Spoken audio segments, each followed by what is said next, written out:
hari Senin, tanggal 12 Rabiul Awal, tahun ke-11 Hijriah, Allah perintahkan kepada malaikat Jibril, Jibril, kau turun jemput kekasihku Muhammad, cabut nyawanya, dengan catatan, tanya dulu, jika dia sudah mau, lakukan tugasmu, tapi jika belum mau, tunda tugasmu sampai dia mau.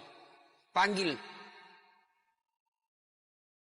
3 malaikat menyertaimu, Mikail, Israel, Israfil.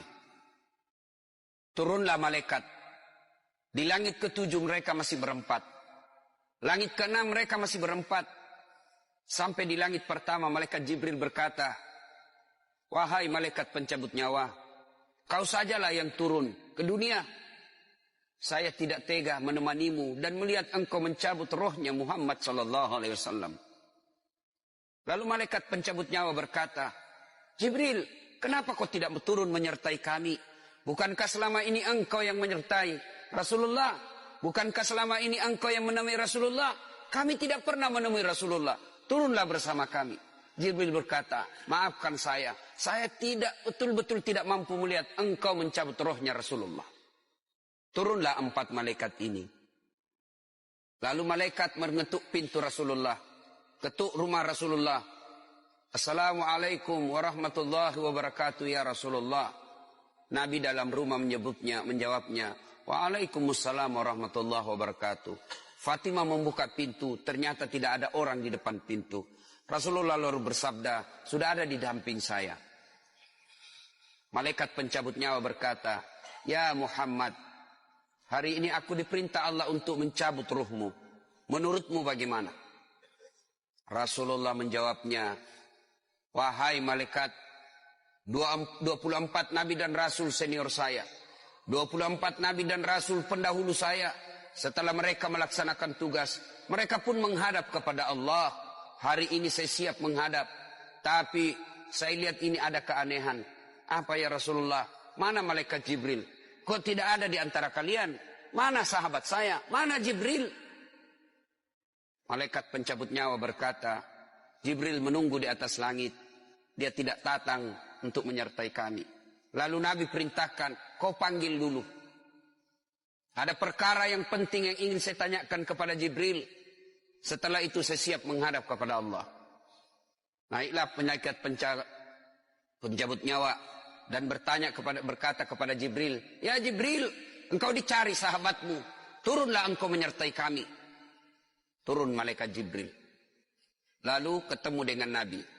Nabi bertanya kepada Jibril, ya Jibril, kalau hari ini aku harus menghadap kepada Allah, tolong berikan saya berita gembira, tolong perdengarkan saya kalimat yang nikmat di telinga saya. Lalu Jibril bersabda, ya Muhammad, saya dapat berita gembira dari Allah. Seluruh malaikat yang pernah Allah ciptakan antri untuk menyambut rohmu ya Muhammad. Apalagi ya Jibril, ya Muhammad, seluruh nabi 24 haram masuk surga sebelum engkau lebih dulu. Meskipun engkau nabi paling terakhir, tapi Allah memberikan garansi dan jaminan, haram seluruh nabi dan rasul masuk ke dalam surga sebelum engkau lebih dulu ya Muhammad. Nabi mengucapkan alhamdulillah. Apalagi ya Jibril, ya Muhammad, jika engkau punya dosa dan kesalahan, Allah telah mengampuni dosa dan kesalahanmu. Nabi bersabda, alhamdulillah. Tapi ya Jibril, itu kan saya. Itu diri saya. Ya Jibril, saya tidak cemas soal diri saya. Saya tidak ragu soal diri saya. Yang saya cemaskan, umatku ya Jibril. Bagaimana umatku sepeninggal aku kelak? Subhanallah. Nabi tidak mencemaskan anaknya. Nabi tidak mencemaskan istri beliau. Nabi tidak mencemaskan keluarga beliau. Yang beliau cemaskan, umatku ya Jibril. Jibril lalu berkata, baiklah kalau begitu ya Muhammad, nantikan saya. Jibril lalu menghadap kepada Allah. Selang beberapa saat muncul kembali dan berkata, ya Muhammad, aku telah mendapat berita gembira dari Allah. Meskipun engkau sudah tidak di tengah-tengah mereka, meskipun engkau sudah tidak berada di tengah umatmu, selama umatmu berpegang kepada Quran dan Sunnah, mereka akan selamat dunia sampai di akhirat. Mendengar ini Rasulullah lalu tersenyum. dan berkata, Alhamdulillah, segala puji bagi Allah. Malaikat pencabut nyawa, silakan laksanakan tugasmu. Jibril mundur, majulah malaikat pencabut nyawa melaksanakan tugas dan berkata, kalau bahasa kita, ya Muhammad, maafkan saya, saya tidak mampu melakukan ini, tapi ini perintah dari Allah. Lalu Nabi bersabda, laksanakan tugasmu, saya pun siap melakukannya.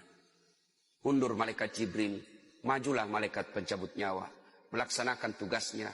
Keluar rohnya Rasulullah, perlahan-perlahan meninggalkan telapak kaki Rasulullah.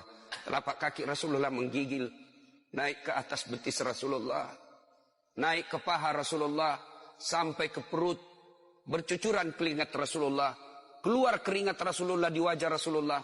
Malaikat Jibril lalu berpaling, Nabi lalu bersabda, wahai malaikat Jibril, kenapa engkau palingkan mukamu? Apakah engkau jijik melihatku? Apakah kau jijik melihat wajah saya? Jibril bersabda, ya Muhammad, ketahuilah demi Allah yang menguasai segala-galanya, tidak aku jijik melihat mukamu ya Muhammad. Aku tidak tega melihat engkau menghadapi sakaratil maut. Aku tidak mampu melihat engkau menghadapi sakaratil maut. Nabi lalu bersabda, ya Jibril, ketahuilah, andai saja Allah tidak cinta kepadaku, andai saja Allah tidak sayang kepadaku, betapa sakitnya sakaratil maut ini. Tapi aku mohon kepada Allah, ya Allah, jangan engkau timpahkan sakitnya sakaratil maut ini kepada umatku. Bebankan seluruh penyakit sakaratil maut ini, bebankan seluruh sakitnya sakaratil maut ini hanya kepada aku. Jangan engkau berikan umatku ya Allah. Begitulah cintanya Rasulullah kepada